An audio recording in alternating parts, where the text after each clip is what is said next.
Ladies and gentlemen, welcome back to the WSL Pipe Pro. Are you feeling good today? I'm feeling good today. I had a surf this morning, I had some coffee, and I'm ready to go. Today was action-packed. We have Molly Picklum, the charging young Australian. We have Tatiana WESTON-WEBB facing elimination, and it's been an amazing day. I'm so excited to get in, and let's get going. First, again, just another quick reminder on the format. So the elimination round will be the same format as the last rounds. It's heats of 3. There are 2 heats, and it's 40 minutes. The top 2 advance, and the bottom goes home. And then in the round of 16, slightly different format. There are 40-minute heats with head-to-head matchups. So it's 2 surfers per heat. The heats are also staggered. And after 20 minutes in the first heat, a second heat will start, where that first heat maintains the priority heat. So those 2 surfers get priority on waves, and then the second heat will get priority once they're past the 20-minute mark. So hopefully that is clear. It's a little bit confusing. I probably botched the explanation, but anyways, let's get into it. And first, unfortunately, we have to say goodbye to our champion, Carissa Moore. Carissa Moore was taken down in the elimination round today against Isabella Nichols and Betty Lou Sakura Johnson. Both those surfers continue to the round of 16. But Carissa makes her farewell today from the Pipe Pro and also from the Championship Tour. She's announced she's retired, and this was her last event. It's not over for the decorated champion. She'll be competing as a wild card later this year in the Tahiti Pro, which is coming up before the 2024 Olympics, the surfing portion of which will take place in Tahiti as well. So she'll be back. She'll be competing. She'll be wearing a jersey, and it's not the last for Carissa Moore. Now, let's get into some of the waves from today. And let us see here. First, who else but Molly Picklum, the dynamic surfer who has been absolutely on a tear this event. She carries a lot of momentum coming in from yesterday, and you see this wave here, a huge pump, so technical, so deep. She gets even a little bit of more coverage in that second section there.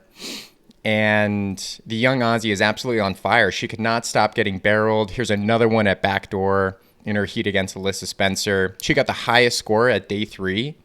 And she has the highest score in day 4 as well. So she got an 8.17 and a 7.33 for a total score of 15.5. It's the highest score of the day. And she could be a huge threat tomorrow going into the finals day, where the waves are going to be a little bit bigger, and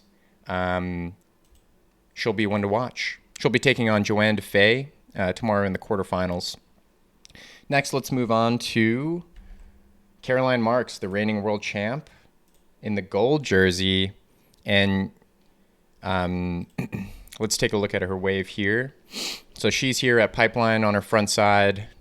Beautiful carve, beautiful controlled surfing,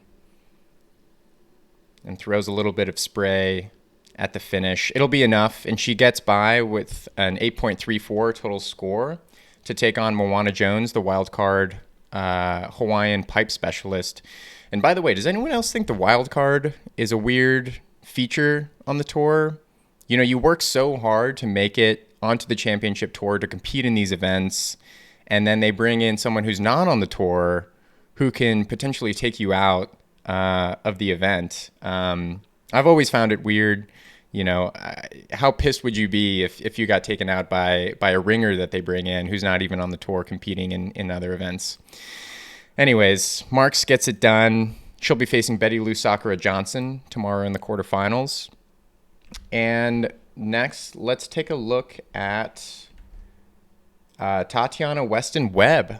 So Tati was facing elimination this morning, and she made it through that elimination round. And moved on to compete against the rookie Sawyer Lindblad. And Tati is looking just so controlled in some of these waves. Her style is just amazing. Her strength and her aggression on those waves, those hard charging turns, throwing spray. It's just a beauty to watch, making this section here and then finishing nicely with some nice spray on the backhand. She gets a nice couple of waves, a 5.0 and a 5.07, which gives her... Oh, I'm sorry. Previously, I said she was facing Sawyer Lindblad. She was facing Sally Fitzgibbons. So she took out Sally in this round and moves on to the quarterfinals. Finally, let's take a look at Betty Lou Sakura Johnson. So she is the young Hawaiian here at Pipeline, and she's looking dangerous in this competition. Here she has a nice barrel at backdoor, beautiful composure, and really setting a nice line to get some coverage.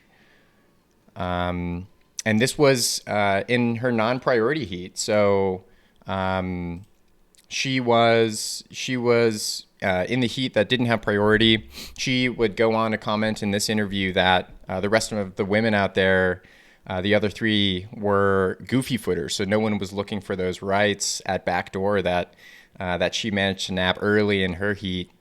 She got a 6.83 for that wave and a total score of 9.83, which best the rookie Sawyer Lindblad. So Betty Lou will go on to the quarterfinals. And then finally, let's take a look at the bracket here. If I can pull up the World Surf League. And just a second. You know, I really should have had this pulled up before, but we are making do. And just a few more seconds. Women's heats. Okay, here we are. And this website, unfortunately, is a little bit cancerous, so hopefully you can see this. And if you can, you'll see that tomorrow we have finals day. So it's quarterfinals, semifinals, and then final. And 8 surfers will enter the quarterfinals, and one will emerge victorious. Who's it going to be, folks? We've had a show so far. Will we see TATI WESTON-WEBB, continue to press her advantage? She's been in these situations before. She's a fierce competitor, and she's an absolute charger. So, she shows no fear in bigger waves, which we'll likely see tomorrow. Will we see continued momentum from the young Aussie, Molly Picklum? She's been, clearly in the lead during this event. She's had an amazing event. And she's no stranger to winning at Pipe. She actually won the Pipe Masters back in 2022. And this would be what I believe would be her second championship tour win. So she's looking for that here at Pipeline. It's all going down tomorrow, folks. So that's it for me for today, and I'll see you on the next one.